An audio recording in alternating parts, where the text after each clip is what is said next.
Welcome all of you AMS tutorial पे आप सभी का बहुत बहुत स्वागत है my dear friends and my dear student.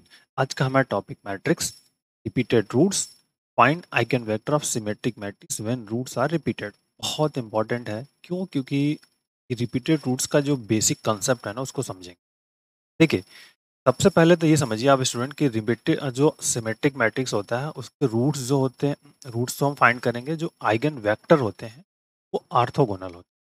तो इस टाइप में क्या होता है कि हमको दो आइगन वेक्टर तो फाइंड कर लेते हैं, लेकिन तीसरा आइगन वेक्टर हमको नॉर्मल मेथड से नहीं फाइंड आउट होता है, क्योंकि वो ऑर्थोगोनल वाली कंडीशन को सेटिस्फाई नहीं करता है। तो जब ऑर्थोगोनल वाली कंडीशन को सेटिस्फाई नहीं करता है तो हमको थर्ड आइगन वेक्टर कुछ स्पेशल टेक्निक या इम्पोर्टेंट कंसेप्ट का यूज करके उसको सॉल्व करना है।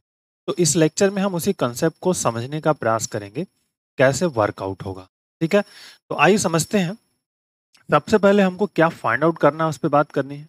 तो सबसे पहले हमको कैरेक्टरिस्टिक इक्वेशन की हेल्प से आइगन वैल्यूज को फाइंड करना है। चलिए आइगन वैल्यू को फाइंड करते हैं। आफ्टर हम फिर डिस्कस करेंगे कि आइगन वेक्टर को कैसे हम फाइंड करेंगे। जो थर्ड आइगन वेक्टर होगा, जो पहले दो आइगन वेक्टर के ऑर्थोगोनल नहीं होगा, तो उसको हम कैसे फाइंड करेंगे कि वो ऑर्थोगोनल में कन्वर्ट हो जाए। ये बहुत इंपॉर्टेंट रहेगा इस पॉइंट आउट व्यू को समझने के लिए। तो चलिए सबसे पहले स्टूडेंट हमको क्या करना है, इसके कैरेक्टरिस्टिक इक्वेशंस को राइट अप करना है। Characteristic equations A minus lambda I सबको पता है, दैट इज इंपॉर्टेंट। तो first we write the characteristic equation. Characteristic equation, now characteristic equation means A minus lambda I equal to zero. It means जो diagonal के elements है उसमें से हमको माइनस कर देना है। तो यहाँ जीरो माइनस लैम्डा करेंगे तो माइनस लैम्डा, वन वन, फिर वन माइनस लैम्डा, वन, फिर one one also minus lambda equal to zero. अब आप इसको एक्सपेंड कर सकते हो, एक्सपेंड करके वैल्यूज को फाइंड कर सकते हैं, या जो दूसरा तरीका हमने बताया है उसको ही फॉलो अप करके आप फाइंड आउट कर सकते हैं। ठीक है, तो छोटा दिख रहा है तो हम इसको जनरली चलिए एक्सपेंड कर लेते हैं। सिंपल एक्सपेंड कर लिया अगर, तो माइनस लैम्डा आ जाएगा। ये टोटल हाइट, ये हाइट, तो ये क्या होगा, माइनस लैम्डा, लैम्डा क्या हो जाएगा, लैम्डा स्क्वायर हो जाएगा, और माइनस वन। ठीक, माइनस वन कर लिया बीच में। ये total height first second column और फर्स्ट रो, ये ऐड होगा तो यहाँ से यहाँ करेंगे तो माइनस लैम्डा और फिर minus one, minus lambda minus और प्लस वन। ये टोटल हाइट इस तरह से one plus lambda equal to zero. अब आपको बस इसी को सिंप्लीफाई करना है। देखिए, इसको मल्टीपल कर दीजिए तो minus lambda cube plus lambda हो जाएगा। ध्यान रखिए माइनस, और यहाँ से मल्टीपल करेंगे तो प्लस लैम्डा, ठीक, और फिर प्लस वन, और next one plus lambda equal to zero. तो देखिए lambda cube minus lambda cube, one two three, minus plus three lambda, ठीक, और plus two equal to zero. इसको आप ऐसा लिख सकते हो, लैम्डा माइनस थ्री लैम्डा और minus two equal to zero. ये आपका आ गया कैरेक्टरिस्टिक इक्वेशन। जब हमने इसको एक्सपेंड कर दिया स्टूडेंट, तो कैरेक्टरिस्टिक इक्वेशन हमारा ये फाइंड आउट हो गया। ठीक है, अब क्या करेंगे, सिंपली जो बेसिक फंडामेंटल है, अब इसका सोल्यूशन फाइंड करना है, रूट्स फाइंड करना है। तो सिंपल हमको करना क्या है, सिंथेटिक मेथड जो होता है ना उसको यूज करेंगे और सिंप्लीफाई करने का प्रयास करेंगे। सिंथेटिक मेथड्स की हेल्प से रूट्स को फाइंड करना है। चलिए, तो सिंथेटिक मेथड आपको सभी को पता है क्या करना है, इनके कोफिशिएंट को लिखना है। चूंकि लैम्डा स्क्वायर नहीं है तो लैम्डा स्क्वायर को इसमें इंक्लूड करेंगे। तो इसको हम ऐसे लिखेंगे, lambda cube plus zero lambda square minus three lambda minus two equal to zero. तो वन, फिर जीरो, फिर यहाँ पे क्या आएगा, माइनस थ्री, फिर माइनस टू। सिंपल, और इस तरह से ये राइट अप होगा, और यहाँ पर वन लिखते हैं हमेशा। अब चेक करने का तरीका क्या क्या है ये समझिए। हम क्या लिखते हैं, plus minus one plus minus two, इस तरह से वैल्यूज को पुट करते हैं। चलिए वन को पुट करते हैं, वन इंटू वन करेंगे तो यहाँ पे वन आएगा, फिर वन आएगा, इसका यहाँ पे ऐड कर दिया तो यहाँ पे भी वन आएगा, तो that is the minus two आ गया। बट यहाँ मल्टीपल कर देंगे तो फिर से माइनस टू आ जाएगा, क्योंकि जीरो नहीं मिल रहा है। तो यदि जीरो नहीं मिल रहा है तो इस इट मीन्स ये हमारा जो वन हम ले रहे हैं वो गलत है। तो सिंपल वन की कहानी यहाँ से हम नहीं कर सकते इसको, तो वन ये कैंसिल। ठीक, अब माइनस वन लेकर के चेक करते हैं। चेक करना बहुत इंपॉर्टेंट है। माइनस वन लिए यहाँ पे, तो जैसे इस 1 का मल्टीपल करेंगे तो यहाँ क्या आएगा -1। अब यहाँ पे हो गया ये -1, -1 इंटू -1 कितना हो गया, यहाँ पे सिंपल कर देंगे तो +1 हो जाएगा। तो यहाँ पे क्या आ गया, -2। ठीक, अब इस -1 का -2 में मल्टीपल करेंगे तो 2 आ जाएगा, और इसको हम जैसे सॉल्व करेंगे तो यू गेट 0। तो जो फैक्टर आ गया लैम्डा +1 हो जाएगा, और यहाँ से लैम्डा स्क्वायर इसमें से करेंगे तो माइनस लैम्डा -2 इक्वल टू, ये इस वाले क्वेश्चंस का फैक्टर हो गया। ठीक, तो फैक्टर अब हमको कर लेना है सिंपली, क्या हो जाएगा देखिए, लैम्डा +1 इस वाले का करेंगे तो lambda square -2 lambda plus lambda -2 equal to 0। तो लैम्डा +1 इसको भी सॉल्व करेंगे तो लैम्डा +1 और फिर लैम्डा -2 इक्वल टू 0। तो हमारे पास जो आइगन वेक्टर मिल गए, जो आइगन वैल्यूज आर क्या हो जाएंगे, लैम्डा इज इक्वल टू यहाँ पे 2 हो जाएगा, फिर -1 और -1। दैट इज द रूट्स जो हो गए हमारे पास क्या मिल गए, रिपीटेड फाइंड आउट हो गया। एक तो अलग मिला, लेकिन 2 रूट्स रिपीटेड हो गए।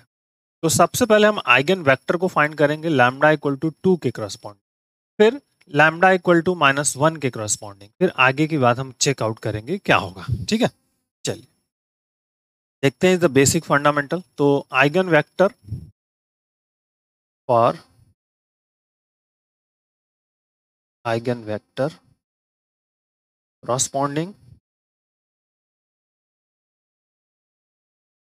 corresponding eigen values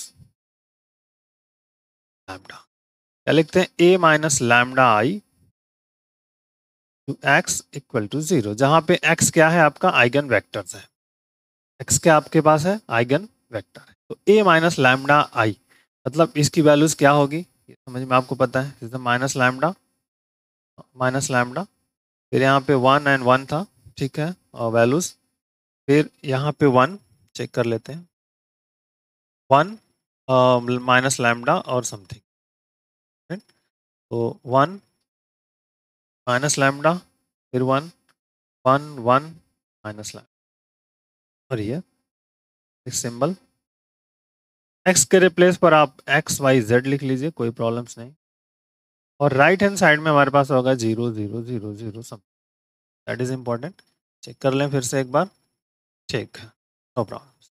where x equal to आपको पता है, this is the x is equal to हमारे पास क्या है। अब एक एक करके समझेंगे सिस्टम को और वर्क करना स्टार्ट करेंगे। तो पहला जो हमारे पास है लैम्डा इक्वल टू 2 के लिए हमको आइगन वेक्टर को फाइंड करना, ठीक है, आइगन वेक्टर करस्पॉन्डिंग x1 हमको फाइंड करना है। इसके लिए लैम्डा इक्वल टू 2 के लिए कितने पोर्शन की ज़रूरत हमको पड़ेगी आगे, तो इसने पार्ट को हम कॉपी कर लेते हैं, a माइनस लैम्डा आई जो है आगे बात बनेगी। तो देखिए सबसे पहले लैम्डा इक्वल टू 2 रख देना स्टूडेंट, तो रख देते हैं, यहाँ पे रखेंगे तो -2 फिर 1 एंड फिर 1, फिर यहाँ पे 1 -2 1 फिर 1 1 -2 ब्रैकेट क्लोज, और दिस इज द XYZ, और राइट हैंड साइड में हमारे पास है 0 0 0। अब आपको फाइंड करना है आइगन वेक्टर का मान। देखिए सिस्टम ये है कि आप किसी एक को 0 करिए और फिर रैंक वाला कंसेप्ट यूज करिए, या फिर क्रॉस मेथड वाला कंसेप्ट यूज करिए, जिससे कि आप इस क्वेश्चंस के सॉल्यूशंस को फोकस आउट कर सकते हैं। ठीक है, तो क्रॉस मेथड जो होता है वो बहुत ही बेसिक है, उसी के हेल्प से हम इसको फाइंड कर लेते हैं। तो सिंपली हम यहाँ पे क्रॉस वाला मेथड यूज करेंगे, क्रॉस मेथड जो क्लास 10th वाला है। 3 इक्वेशंस हम बनाते हैं, क्योंकि ये homogeneous system of linear equations है, और ये हमेशा आपको नॉन ट्रिवियल सॉल्यूशन देता है, ठीक है, इनफाइनाइट सॉल्यूशन हमेशा प्राप्त देता है। तो इसमें आपको डिस्कस ही नहीं करना है कि कैसा होगा, which is homogeneous system always give an non trivial solution. ठीक है, आप लिखना चाहें तो इसको लिख सकते हो, कोई दिक्कत नहीं। तो पहले में करेंगे तो -2x plus y plus z equal to 0 पहला समीकरण बन जाएगा, फिर इसका मल्टीपल कर देंगे row by column, x minus 2y plus 1 sorry plus z equal to 0, और यहाँ पे x plus y minus 2z equal to 0। ठीक है, मान लीजिए 1 2 3 समीकरण हमारे पास बन गए। अब इनमें से कोई आप दो चॉइस कर लीजिए, चाहे जो भी ले लीजिए, a first, second, second third, third one, कोई भी आप लेकर के सॉल्व कर सकते हैं। चलिए मैं दो इन दोनों को ले रहा हूँ, फर्स्ट सेकंड एंड थर्ड को। एक्स अपॉन क्या होता है, मिडिल में हमेशा माइनस लिखते हैं और फिर यहाँ पर जेड अपॉन। एक्स अपॉन करेंगे तो एक्स के कोफिशिएंट हाइड हो जाएंगे, वाई का लिखेंगे तो यहाँ पे -2 और 1 आ जाएगा, और जेड का लिखेंगे तो 1 और -2। फिर वाई की बात करेंगे तो वाई का हाइड होगा, ठीक है, तो वहाँ पे 1 1 हो जाएगा और फिर 1 माइनस। और जैसे जेड की बात करेंगे तो जेड का कोफिशिएंट हाइड होगा तो 1 1 और -2 यहाँ पे 1, ठीक। और इज इक्वल टू में के, देखिए एक्स अपॉन कितना हो जाएगा, 4 -1, ये 2 2 जा 4, फिर -1, मतलब यहाँ पे आ गया 3। वाई की बात करेंगे, यहाँ माइनस वाई है तो -2 -1 -3। और जेड की बात करेंगे तो यहाँ पे हो जाएगा 1 और +2 मतलब 3 इक्वल टू के। Now x equal to y equal to z equal to क्या फाइंड आउट हो गया, x equal to 3k, y equal to 3k और z इक्वल टू 3k कर सकते हैं। या फिर ये जो चूंकि 3 3 है सब में दिख रहा था तो सिंपली आप इसको कह सकते थे x अपॉन 1, y अपॉन 1 और फिर z upon 1 equal to k। इस तरह से यहाँ से इसको रीअरेंज कर सकते थे, x equal to k, y equal to k and z equal to, no problems. अब यहाँ से फर्स्ट आइगन वेक्टर आपको फाइंड आउट हो गया। आइगन वेक्टर देखिए, आइगन वेक्टर, आइगन वेक्टर क्या होगा students, is the x is equal to, अगर हम बात करते हैं तो x y z होता है। देखिए x y z लिखते हैं तो यहाँ पे k, यहाँ पर k, यहाँ पर k हो जाएगा, ओके। अदरवाइज दिस इज 1 1 1 और इनटू k।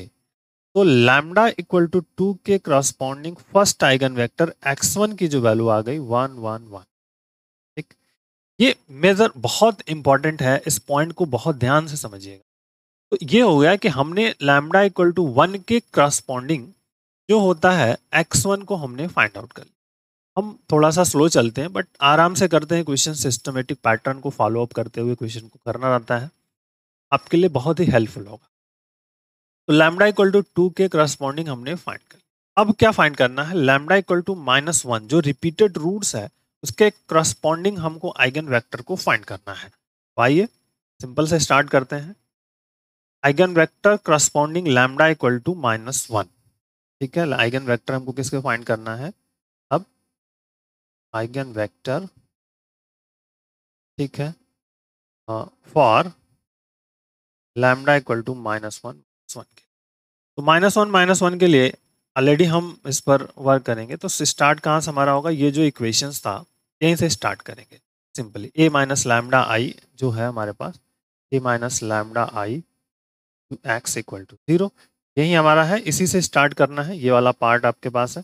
तो लैम्डा इक्वल टू -1 रखना है सिंपली। तो यहाँ पे देखिए क्या मिलेगा, रख देंगे 1 1 1, फिर यहाँ पे 1 1 1 और फिर यहाँ भी 1 1 1 हो जाएगा, सब जगह रखेंगे। -1 तो प्लस में 1 में कन्वर्ट हो जाएगा, x y z, और फिर राइट हैंड साइड 0 0 0, ओके। ध्यान से रखिएगा, दैट इज द इम्पोर्टेंट, बहुत पैटर्न को समझना है। देखिए अब यहाँ पे क्या प्रॉब्लम है स्टूडेंट, ये सभी एक जैसे दिख रहे हैं, मतलब R2 को आप रिप्लेस कर सकते हो R2 माइनस R1 से, R3 को रिप्लेस कर सकते हैं R3 माइनस R1 से। So we get 1 1 1, but here is 0 0 0 और फिर हियर 0 हियर 0, क्योंकि सेम है तो माइनस हो जाएंगे x y z और राइट हैंड साइड 0 0 0, ओके। अब देखिए यहाँ पर जो रैंक की बात करेंगे स्टूडेंट, तो a माइनस लैम्डा आई की जो रैंक आई कितनी, 1 आई। नंबर ऑफ नॉन जीरो रो कितने हैं, 1 है, ठीक है। और ये नंबर ऑफ अननोन वेरिएबल, मतलब इससे या ऑर्डर ऑफ मैट्रिक्स से लेस देन है, 3 है, जो उससे लेस देन है, तो 1 इज लेस देन 3। तो फ्री वेरिएबल हम फाइंड करते हैं। तो फ्री वेरिएबल्स कितने हो जाएंगे, 3 में से 1 घटा देंगे, 2 फ्री वेरिएबल्स मिले हमको। अब देखिए दिस इज 2 फ्री वेरिएबल्स मिला, और अगर इससे इक्वेशन आप बनाओगे तो क्या मिलेगा, x plus y plus z equal to 0, ठीक। इक्वेशन नंबर मान लीजिए 4 ऊपर हमने ऑलरेडी बनाया हो। अब 2 फ्री वेरिएबल्स है बट हमारे पास इक्वेशन 1 है, तो इनमें से कोई 2 फ्री हैं, तो अब दोनों में से कोई आप एक जो मर्जी आपकी कंसिडर कर लीजिए इसमें। तो जैसे हम मान लीजिए z इक्वल टू t मान लेते हैं और y is equal to k consider कर लेते हैं। दो कांस्टेंट हमको आर्बिट्री कांस्टेंट कंसिडर करना पड़ेगा। तो हमने मान लिया कि let z equal to t and y equal to k। तो x का मान क्या हो जाएगा, x plus t plus k equal to 0, x is equal to minus t और माइनस के, ये वैल्यूज मिली। अब आइगन वेक्टर की बात करनी है, ध्यान रखिएगा पिछले लेक्चर में हमने बताया था आइगन वेक्टर अगर रिपीटेड है तो कैसे फाइंड करेंगे। तो eigen vector x y z होता है, यहाँ पे माइनस टी माइनस के लिखेंगे, फिर y की वैल्यू क्या हमारे पास है, k है, तो यहाँ पे k लिखेंगे, t की वैल्यू z की वैल्यू क्या है, t है। अब इसको आपको ब्रेक करना है इसमें जीरो और t वाले कंसेप्ट में। तो देखिए इसमें जीरो नहीं है तो इसको जीरो t प्लस लिख देंगे, यहाँ पर k नहीं है तो यहाँ पे जीरो k लिख लेंगे। अब इसको आपको दो पार्ट में ब्रेक करना है, तो माइनस टी जीरो और t, ठीक, प्लस सिंपल k वाला माइनस k और फिर k और फिर जीरो। ये सिर्फ इसको हमने दो पार्ट में जनरली इसको ब्रेक किया, क्या किया, ब्रेक कर दिया। ये जो ऐसे लिखा था इसको ऐसे ब्रेक करके इसको ऐड करेंगे, फिर से आ जाएगा माइनस टी माइनस के, जीरो के आ जाएगा और फिर टी आ जाएगा। अब देखिए सिंपल स्टूडेंट क्या है इसमें से, तो माइनस वन जीरो वन आ गया, यहाँ पे टी बाहर कर लेंगे, प्लस यहाँ पे माइनस वन वन और जीरो, दैट वैल्यूज। तो अब आइगन वेक्टर की बात करेंगे के एन, ध्यान रखिएगा that is the eigen vector, ये आपका x2 और ये आपका x3 आइगन वेक्टर, ध्यान रखना है।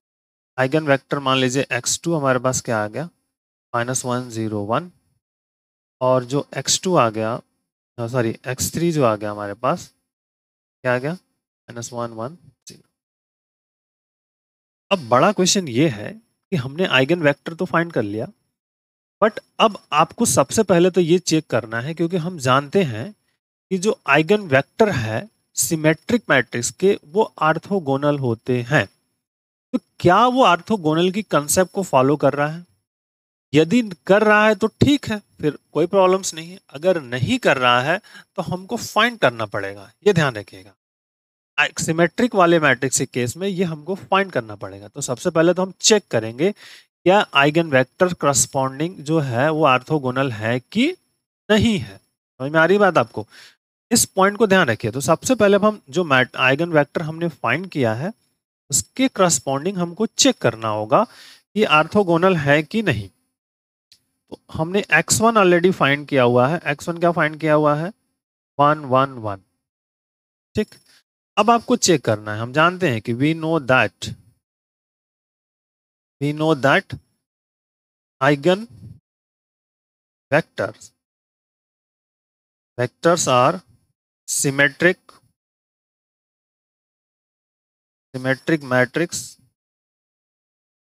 मैट्रिक्स आर ऑर्थोगोनल, ठीक। तो चलिए चेक करते हैं, x1 transpose into x2 equal to, अब जीरो मिलना चाहिए।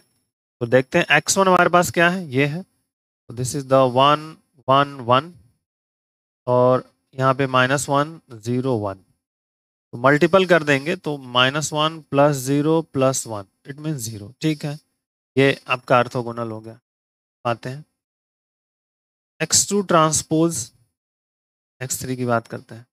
देखिए यहाँ पे क्या हो जाएगा, माइनस वन जीरो वन, और फिर हियर करेंगे माइनस वन वन, ठीक है।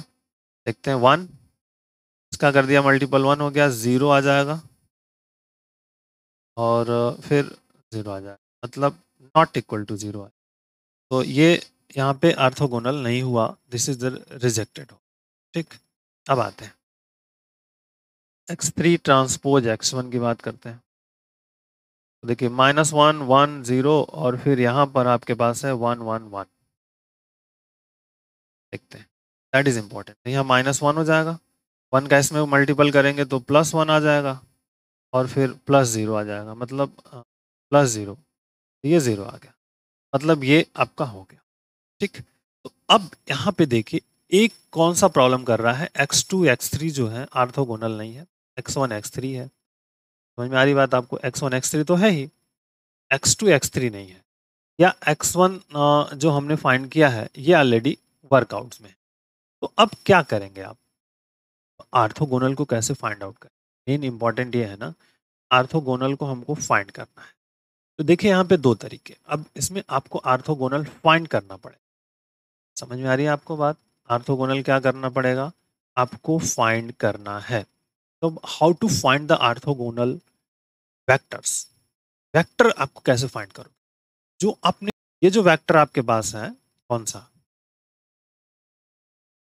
इनमें से किसी एक को हम मानेंगे, कोई एक वेक्टर्स मानेंगे जो कि x1 और x2 या फिर x1 x3 के ऑर्थोगोनल। ये ध्यान रखना, कोई एक आपको कंसिडर करना है जिसको आप मानना चाहते हो। ठीक है, तो हम जनरली मान लेते हैं कि दो इक्वेशंस हमारे पास जो हैं उनको उनके साथ वर्क करते हैं। जैसे फर्स्ट मान लीजिए x1 हमारे पास क्या है, 1 1 1 है। x2 हम मान लेते हैं हमारे पास क्या है, सिंपल, ये क्या है, -1 0 और 1 है। अब हम मान लेते हैं कि x3 इज है LMN, ठीक, ऑर्थोगोनल।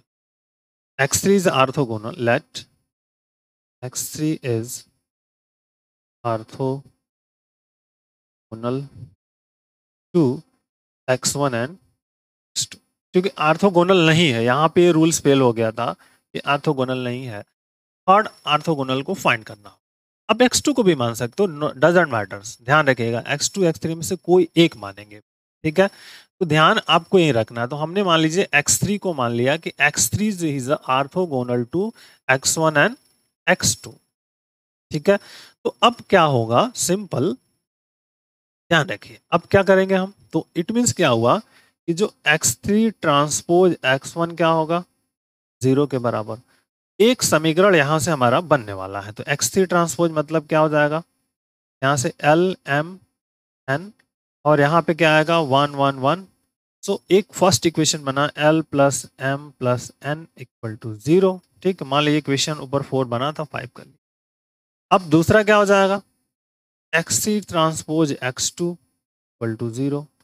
फिर से वही काम, LMN और यहाँ क्या हो जाएगा -1 0 1, ठीक, इक्वल टू। तो बेसिक फंडामेंटल ये हमारे पास ऑर्थोगोनल है, इक्वल टू 0। और फिर यहाँ से इक्वल टू 0, तो क्या हो गया -L प्लस 0M और plus N equal to 0। This equation number 6। अब इन दोनों को सॉल्व कर लीजिए। चलिए सॉल्व करते हैं और फिर x3 की वैल्यू को फाइंड करते हैं। L upon -M upon cross methods और N अपॉन, ध्यान रखिए दिस इज द इम्पोर्टेंट है बहुत, L। तो L के कोफिशिएंट को हाइड कर लीजिए, M के कोफिशिएंट को लिखेंगे। तो M का कोफिशिएंट आपको समझना होगा कि M का कोफिशिएंट क्या है, गुणांक क्या है। इसमें देखिए 1 है और यहाँ पर क्या है 0 है, तो 1 और 0 आ गया। N का क्या है 1 1 है, 1 1, ठीक। अब देखिए M वाली बात करते हैं। M का कोफिशिएंट देखना है तो यहाँ पे M को हाइड कर लीजिए, 1 -1 1 -1 और यहाँ पे N का 1 है, ठीक। फिर N की बारी आएगी, 12 का है 1 -1 और फिर M का कोफिशिएंट कितना है, 1 है 0 है, 1 और इज इक्वल टू में K। अब इसको सॉल्व कर लीजिए। देखिए L अपॉन कितना आ जाएगा, 1 आ जाएगा, माइनस M अपॉन कितना आएगा, इसको सॉल्व किया तो M 1 आएगा और -2 मतलब यहाँ पे 2 आ जाएगा। और फिर N अपॉन कितना आ जाएगा 0, फिर +1। L is equal to K, M is equal to -2K, N equal to, ठीक। अब चेक करते हैं। तो आइगन वेक्टर्स, आइगन वेक्टर क्या आएगा, LMN मतलब यहाँ पर आपका K -2K और फिर यहाँ पर K, ठीक। दैट इज द इम्पोर्टेंट, क्या आएगा 1 -2 1 और आउटसाइड में। तो x3 हमको फाइंड आउट हो गया स्टूडेंट, क्या फाइंड आउट हो गया, x3 जो हमको मिला 1 माइनस टू और 1 हमको x3 फाइंड आउट हो गया। अब x3 फाइंड आउट हो गया तो अब इसके करस्पॉन्डिंग फिर से हम चेक करें कि क्या हमको आर्थोगोनल मिल रहा है। यदि आर्थोगोनल मिल रहा है तो बात बन जाएगी। देखते हैं आर्थोगोनल हमको फाइंड आउट हो रहा है कि नहीं हो रहा है। ध्यान रखिएगा, दिस इज इम्पोर्टेंट। तो देखिए x1 हमारे पास क्या है स्टूडेंट, x1 जो हमारे पास था वो क्या है, सिंपल 1 1 1 है। और x2 हमारे पास क्या है, सिंपल देख लेते हैं x2 क्या था के पास। x2 की बात हम कर रहे हैं तो -1 0 1, ठीक है। तो दिस इज द -1 0 1। अब आपको यहाँ पे चेक करना है सिंपल। तो चलिए x1 ट्रांसपोज x2 निकाल लीजिए, इनका आपस में गुणा कर दीजिए। तो यहाँ पे सिंपल या लिखना है 1 1 1 लिख लिया, फिर यहाँ पे ऐसे लिख लिया -1 0 1 लिख लिया, ठीक। तो इसे -1 +0 +1, सो वी गेट 0, ठीक, सिंपल। फिर x2 transpose x3 equal to, तो देखिए x2 ट्रांसपोज x3 ट्रांसपोज ये है सिंपल -1 0 1, और दिस इज 1 - 2 और 1, ठीक। देखते हैं तो 1 का यहाँ करेंगे तो क्या आएगा, सिंपल -1, ठीक। 0 का 2 में कर देंगे तो 0, फिर 1 का 1 में करेंगे तो +1, सो वी गेट 0, ठीक है। ये डन हो गया, ये डन हो गया। अब x3 ट्रांसपोज x1 की बात करते हैं। x3 ट्रांसपोज मतलब क्या है, 1 - 2 1 हो जाएगा। और x1 की बात करते हैं तो x1 हमारे पास क्या स्टूडेंट है, 1 1 1। मल्टीपल करिए, 1 का 1 में करेंगे 1, 2 का 1 में करेंगे -2, फिर 1 का 1 करेंगे तो +1, सो वी गेट द 0। तो इट मीन्स हमको मिल गए आर्थोगोनल वेक्टर्स। तो आर्थोगोनल वेक्टर हमको कौन कौन से फाइंड आउट हो गए, ध्यान रखिए। This is the lambda equal to, पहला 2 के करस्पॉन्डिंग हमको x1 फाइंड आउट हुआ, कौन सा, 1 1 1, ठीक। दो वेक्टर्स और फाइंड आउट हो गए हमारे, कौन कौन से, लैम्डा इक्वल टू -1 के करस्पॉन्डिंग। तो फाइंड किया x2 कितना फाइंड किया, ये सिंपल -1 0 1, और x3 कितना मिला आपका 1 -2 1, ठीक। तो ये देखिए, ये वेक्टर मिल गया। इस तरह से वर्कआउट होगा स्टूडेंट। पैटर्न को फॉलो अप करके हमको इसी तरह से फाइंड आउट करने होंगे जब कभी भी इस कंडीशन को सेटिस्फाई नहीं करेगा। सिमेट्रिक मैट्रिक्स के केस में, सिर्फ ये सिमेट्रिक मैट्रिक्स के केस में आपको करना है यहाँ पर, ठीक है। ये वाला जो कंसेप्ट था यहाँ पर देखिए, ये वाले फेल हो गए। ये जो कंसेप्ट थे, ये वाले पार्ट, ये यहाँ पर ये जो पॉइंट फेल हुआ, सिंपल सिमेट्रिक मैट्रिक्स वाला कंसेप्ट जब यहाँ पे फेल हो गया, मतलब आई ऑर्थोगोनल वाला कंसेप्ट। तो अब जो हमने x2 और x3 फाइंड किया है, रिपीटेड वाले के साथ वर्क करेंगे, दूसरे के साथ नहीं करेंगे। किसके साथ करेंगे, रिपीटेड वाले के साथ। तो रिपीटेड वाले में जो हमने कंसिडर किया है, x2 और x3 फाइंड किया है, उसमें से किसी एक को, जो मर्जी, ऐसा नहीं मैं कह रहा हूं कि x3 को ही मानना है, आप x2 को भी मान सकते थे, एलिमेंट x2 को मान सकते थे। तो x2 जो होता है x1 और x3 के करस्पॉन्डिंग होता है, बात बन जाती है हमारे पास। क्यों, क्योंकि x1 x3 ऑलरेडी आपके पास आर्थोगोनल तो है ही, x1 x3 क्या है, आर्थोगोनल है, कोई प्रॉब्लम्स नहीं। तो बट x2, तो ये ध्यान रखना है, किसी को आप कंसिडर कर सकते थे x2 x3 में से एलिमेंट को एक कंसिडर करके, इस तरह के प्रोसेस को फॉलो अप करके आप क्वेश्चन को कर पाओगे। तो ये इंपॉर्टेंट लॉजिक है। इसमें और भी क्वेश्चन करेंगे हम अभी आगे आने वाले कंटिन्यू लेक्चर्स में, कि आपका जो बेसिक कंसेप्ट होगा, 2 रूट्स रिपीटेड है, फिर 3 रूट्स रिपीटेड होंगे तो कैसे करेंगे।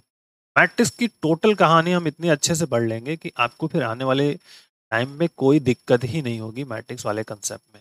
मैट्रिक्स के प्रॉब्लम्स में कोई किसी तरह के क्वेश्चंस में दिक्कत नहीं होगी। वर्कआउट सिस्टमेटिक करेंगे और सब कुछ आपको बहुत आसानी से समझ में आ गई बात आपको। इस सिस्टम ऑफ पैटर्न को फॉलो अप करते रहिए, क्वेश्चंस को करते रहिए, जो कि आपके लिए हेल्पफुल हो। Take care, thank you, bye bye, जय हिंद।